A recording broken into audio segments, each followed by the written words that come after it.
তারপরে ওগুলোকে এবারে গুছিয়ে রেখে দিচ্ছি। তারপরে আবারও বিয়েবাড়ি যাচ্ছি, তোমাদের কাছে ব্লগ নিয়ে আসবো। কিন্তু কালকে আমি ছোট্ট একটা ব্লগ দিয়েছিলাম, তারপরে ওই ভিডিও করা হয়নি। যাই হোক, ফটো পোস্ট করে দিয়েছি, একটু তোমরা দেখে নিও, একটু লাইক কমেন্ট করে দিও। আর অবশ্যই অবশ্যই অবশ্যই তোমরা আমার এই পেজটাকে একটু ফলো করো, একটু সাবস্ক্রাইব, একটু লাইক করে দিও। আর যে কালকে ড্রেসগুলো সব একটু গুছিয়ে নিচ্ছিলাম।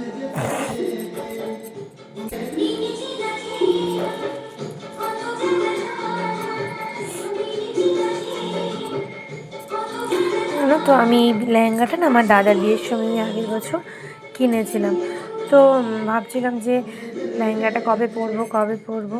যাই হোক, আমাদের এখানে একটা বিয়েবাড়ি ছিল, তো আমাদের এখানে কলোনিতে যে মানে গ্রুপটা, আমরা আগে যে আমি কলোনিতে ছিলাম ওই একসাথে থাকতাম, আমি ওই দিদিরা সবাই মিলে আমাদের প্ল্যান করেছিল যে লেহেঙ্গা পরবো, চলো। তো এখানে তো বেশিরভাগ নন বেঙ্গলি, তো ওরা বেশ লেহেঙ্গাটাও খুব সুন্দর পরে। তো আমি ভাবলাম যে হ্যাঁ চলো তাহলে, আমার তো আছে, কিন্তু আমার তো সেই তো ভরাই আছে, পরা হয় না।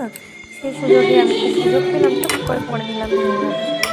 তারপরে দেখো স্নান টান করে পুজো টুজো করে একটু খেয়ে নিচ্ছি, এরপরে একটু রান্নায় বসবো। তো চলো, আবার তোমাদের কাছে আমি নতুন ব্লগ নিয়ে আসবো।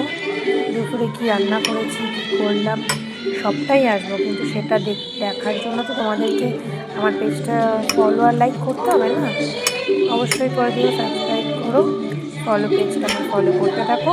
তোমাদের কাছে আমি নতুন নতুন ভিডিও নিয়ে আসছি, ঠিক আছে? চলো, বাই বাই, আমি আবার আসছি।